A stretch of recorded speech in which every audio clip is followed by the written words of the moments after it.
చదువుకున్న వాళ్ళు మీరు అర్థం చేసుకోవాలి సార్. పెద్ద పెద్ద డిగ్రీలు చేసే వాళ్ళు సెక్యూరిటీ పోస్టులకు అప్లై చేసుకుంటున్నారు అని అంటే ఎంత దారుణంగా పరిస్థితి ఉందో ఆలోచన చేయండి సార్.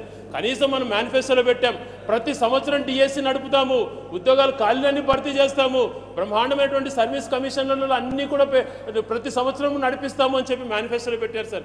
ఏ ఒకటన్నా చేస్తున్నారా సార్? కనీసం వయో పరిమితి పెంచుతారా సర్వీస్ కమిషన్ అంటే అది లేదు సార్.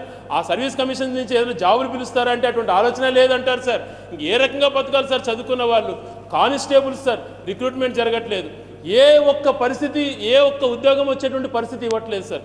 ఉన్నంటే అంగన్వాడీ పోస్టులు కొంతమంది ఉంటే ఆ డిగ్రీలు చదివిన వాళ్ళు అంగన్వాడీ పోస్టులకు అప్లై చేసుకుంటే దానికి కూడా రాజకీయ కారణాలతో ఇన్ఛార్జ్లో ఎమ్మెల్యేలు లెటర్లు ఇస్తే వాళ్ళకే ఇస్తారంట సార్, వాళ్ళ ఇళ్లలో పని చేసేటువంటి వాళ్ళకు. ఈ పరిస్థితి దిగజార్చడం కరెక్టా సార్?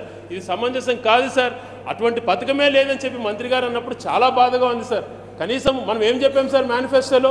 నిరుద్యోగ యువకులకు రూపాయలు 1000 నుండి 2000 వరకు నిరుద్యోగ వృత్తి కల్పిస్తామని చెప్పారా లేదా ఒకసారి చూడమనండి సార్. ప్రతి సంవత్సరము సర్వీస్ కమిషన్లో ఏ సంవత్సరం ఆ సంవత్సరం ఖాళీలు ఫిలప్ చేస్తామని చెప్పారు సార్. లక్షకు పైగా రూపాయలు 50 లక్షల వరకు 3% వడ్డీ రాయితీతో బ్యాంకు రుణాలు ఏర్పాటు చేస్తాం. ఏ ఒక్కటి చేశారా సార్? ఈ రకంగా చేయడం ఎంతవరకు సమంజసం సార్? ఈరోజు యువత కొంచెం ఆలోచన చేయాలి సార్. ప్రభుత్వం వాళ్ళు వేరే వైపున దారి మలుతున్నారు సార్. మనం సరైనటువంటి వాళ్ళకి భద్రత చూపించట్లేదు. యువతను కాపాడాల్సిన పరిస్థితి ఉంది. నేటి బాలలే రేపటి పౌరులు అంటారు సార్. చదువుకున్న వాళ్ళకి ఏ రకమైనటువంటి భద్రత కల్పించినటువంటి పరిస్థితిలో ఉన్నాం సార్. ఇంకా చదవాలనుకున్న వాళ్ళు కూడా చదివిన వాళ్ళు అంత పెద్ద డిగ్రీలు చదివిన వాళ్ళకే ఉద్యోగాలు రాలేదు, మేము చదివి ఏం చేస్తామని చెప్పి డిసప్పాయింట్ గురేటువంటి పరిస్థితి వస్తుంది సార్. వాళ్ళలో భరోసా కల్పించాల్సిన బాధ్యత మనం తీసుకోవాలి సార్.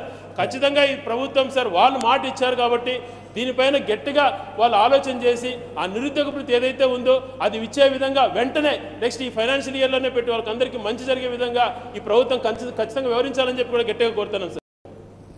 అధ్యక్ష, నిరుద్యోగ వృత్తి పథకమే లేదని చెప్పి మినిస్టర్ గారు చాలా నిర్లక్ష్యంగా సమాధానం చెప్పినారు అధ్యక్ష. ఈరోజు నిరుద్యోగులందరూ కూడా దీంట్లో ఏం ఆన్సర్ వస్తుంది అనేటువంటి అసెంబ్లీని తిలకిస్తున్నారు అధ్యక్ష. ఈరోజు నిరుద్యోగ యువత ఉద్యోగాలు రాక నిరుద్యోగ భృతి రాక ఈరోజు ఎన్నో ఇబ్బందులు పడుతున్నారు అధ్యక్ష. ఈరోజు రాష్ట్రంలో ఈ 2 సంవత్సరాలలో చైన్ స్నాచర్స్ కూడా ఎక్కువ జరుగుతూ వస్తున్నాయి అధ్యక్ష. దాంట్లో పట్టుబడిన వాళ్ళని చూస్తే చాలామంది నిరుద్యోగ యువకులు కనిపిస్తున్నారు అధ్యక్ష.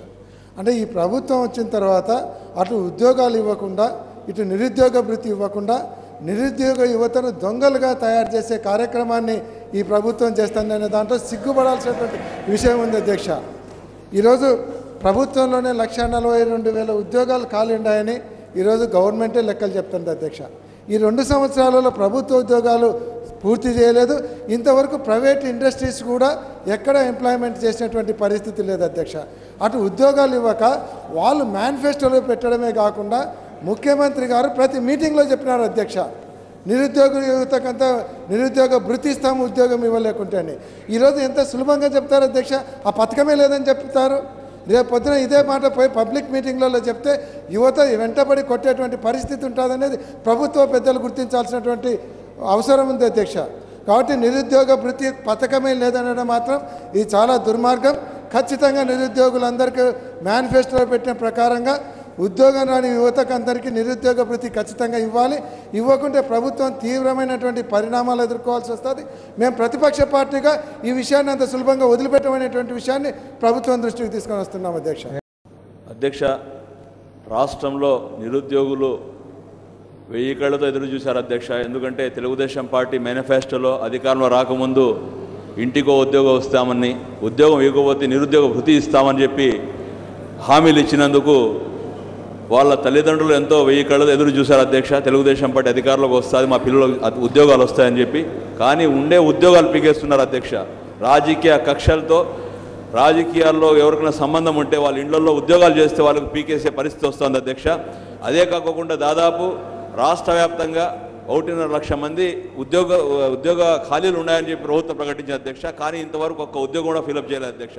అదేవిధంగా సర్వీస్ కమిషన్లో ప్రతి సంవత్సరం క్యాలెండర్ ప్రకారం ఉద్యోగాలు భర్తీ చేస్తామన్న మాట మర్చిపోయి ఈరోజు ఎక్కడ కూడా క్యాలెండర్ విడుదల చేసే పరిస్థితి లేదు అధ్యక్ష.